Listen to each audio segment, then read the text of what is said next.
दरिया खाए सिवैयाँ कहानी सुनाने जा रही हूँ, जिसे गीजूबाई बधेका जी ने लिखी है। एक थी बुढ़िया, उसका एक बेटा था।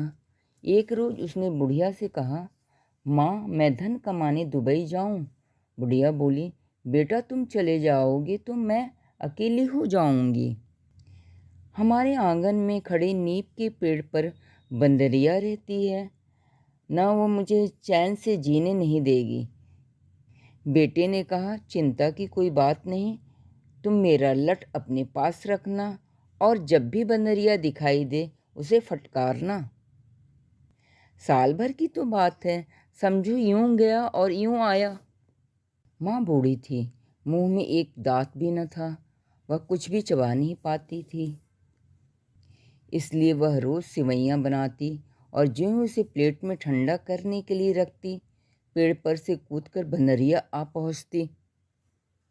माँ लट उठाती, बंदरिया आंखें सुर्ख करके दांत पीसती।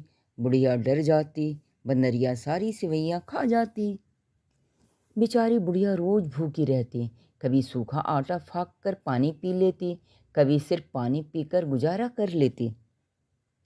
नतीजा यह निकला कि वह दिन प्रतिदिन दुबली होती गई, आंखें गड्ढे में धंस गई, चेहरा उतर गया, सूख कर वह सलाई सी हो गई।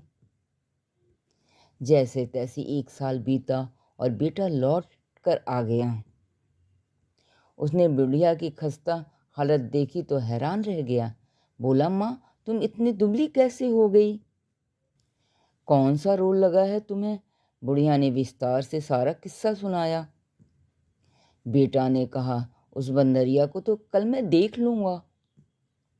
दूसरे दिन रोज की तरह माँ ने रसोई बनाई थी।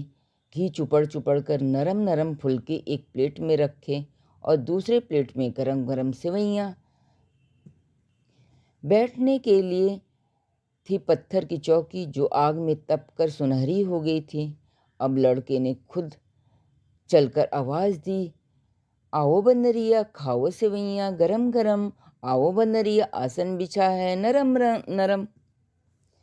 बंदरिया तो तुरंत पेड़ पर से कूदकर नीचे आई और जैसे ही चौकी पर बैठी बुरी तरह से जल गई। वह चीखती चिल्लाती हुई वहाँ से भागी, फिर कभी पलटकर उस घर की ओर नहीं देखा।